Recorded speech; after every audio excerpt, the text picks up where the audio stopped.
Hai, selamat datang ke NY Channel, Motivasi Sihat. Di sini kita sembang santai pasal kesihatan mental dan fizikal. Sama ada korang tengah cari semangat baru, tips untuk kekal positif atau nak jaga kesihatan badan dengan cara mudah, channel ni memang untuk korang. So, let's go. Pernah tak anda terfikir yang penyelesaian untuk masalah kolesterol tinggi itu mungkin ada kat halaman rumah kita je? Dalam perkongsian kali ini, kita akan bongkar 3 herba tempatan yang dah disahkan oleh kajian-kajian saintifik terbaru yang memang terbukti boleh ubah bacaan kolesterol anda. Betul, anda tak salah dengar tu. 4 minggu je. Ini bukan petua orang lama atau cakap-cakap kosong tau, tapi ini adalah hasil penemuan kajian tempatan yang membuktikan betapa hebatnya kuasa alam semula jadi di sekeliling kita ni. 1 dalam 2, angka ni terus terang sangat menakutkan. Maksudnya, hampir separuh daripada orang dewasa kat Malaysia ni ada masalah kolesterol tinggi. Ini bukan masalah kecil lagi dah, tapi satu isu kesihatan besar yang sedang berlaku secara senyap-senyap. Dan menurut Institut Jantung Negara, yang paling bahaya ialah ramai sangat yang tak sedar pun mereka ada kolesterol tinggi. Tahu-tahu je dah terlambat. Sebab itulah penting sangat untuk kita cari penyelesaian yang lebih mudah, yang lebih dekat dengan kita semua. Selalunya kita fikir jawapan ada pada ubat-ubatan mahal dari luar negara kan? Tapi, para penyelidik kita dari universiti-universiti tempatan dah buktikan sebaliknya. Jawapannya mungkin ada pada khazanah perubatan tradisional kita sendiri. Dan kali ini, ia disokong kuat oleh data-data saintifik. Okey, jom kita mulakan dengan hero pertama kita. Mungkin ramai yang kenal daun ni, selalu buat ulam atau masak lemak kan? Tapi di sebalik rasanya tu, daun kaduk ni sebenarnya seorang pejuang kolesterol yang sangat hebat. Jom kita tengok apa kata sains. Tengok ni, nombor tak menipu. Kajian dari UPM mengesahkan, dengan amalkan daun kaduk setiap hari secara konsisten, kolesterol jahat atau LDL tu boleh turun sebanyak 18%. Dan ini dalam masa sebulan je. Hebat kan? Jadi, macam mana dia buat kerja? Senang cerita, daun kaduk ni penuh dengan antioksidan yang bertindak macam bodyguard untuk salur darah kita. Dia bukan saja halang kolesterol jahat daripada merosakkan salur darah, tapi dia juga tolong naikkan kolesterol baik dan siap stabilkan tekanan darah lagi. Memang pakej lengkap. Dan bahagian terbaiknya, senang sangat nak sediakan. Ikut je langkah-langkah ni setiap hari. Malah, ramai peserta kajian kata, lepas 2 minggu amalkan ni, badan rasa lebih ringan. Menarik kan?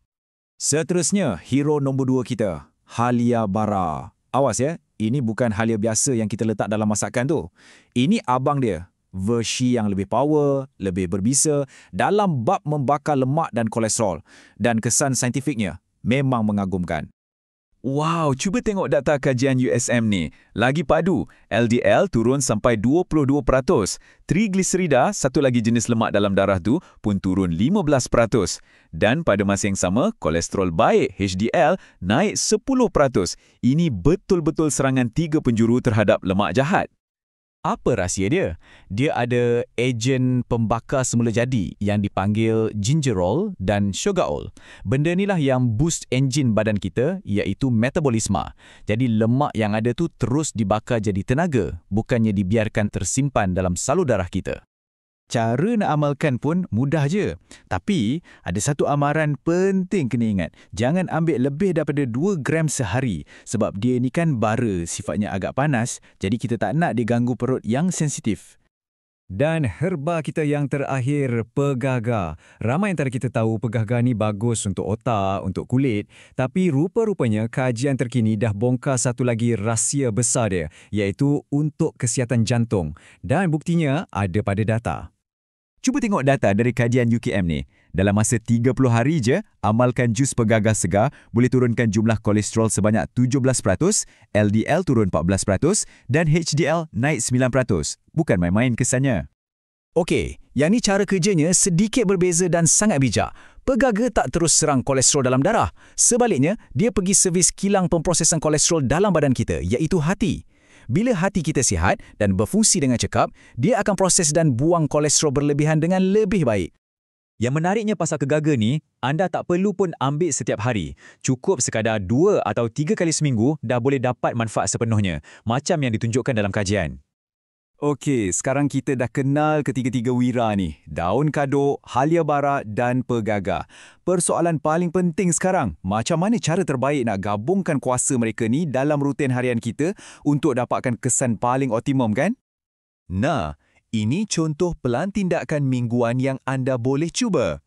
Kita gili-gilikan. Pagi, kita ambil halia bara untuk kickstart metabolisme. Malam pula, kita selang-selikan antara air rebusan daun kadok dengan jus pegaga. Dan perasan tak, hari Ahad kita rehat. Kasih badan peluang untuk proses semuanya secara semula jadi. Tapi sebelum anda teruja nak mula, tolong dengar dua peraturan paling penting ni. 1. Jangan sesekali ambil ketiga-tiga herba ni serentak dalam satu hari. Dan 2, yang ini paling utama, kalau anda memang sedang ambil apa-apa ubat kolesterol macam statin, wajib, saya ulang, wajib bincang dengan doktor anda dulu. Keselamatan nombor 1, okey? Kita ni kan selalu sangat teruja dengar pasal superfood dari luar negara. Tapi pernah tak kita berhenti sekejap dan fikir, kenapa herba dari tanah air kita sendiri ni mungkin sebenarnya pilihan yang jauh lebih baik untuk badan kita? Bezanya sangat ketara.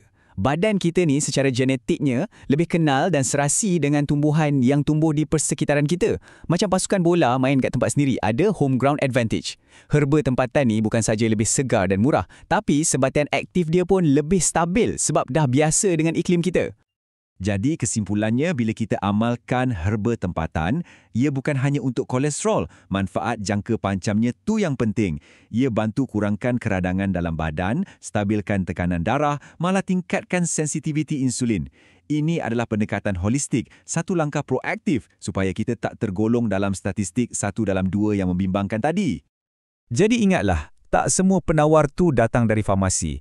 Kadang-kadang, penyelesaian terbaik tu dah pun tumbuh subur di sekeliling kita, cuma menanti untuk kita hargainya. Ini buat kita terfikirkan, apakah lagi khazanah alam yang hebat di sekeliling kita yang masih belum kita manfaatkan sepenuhnya?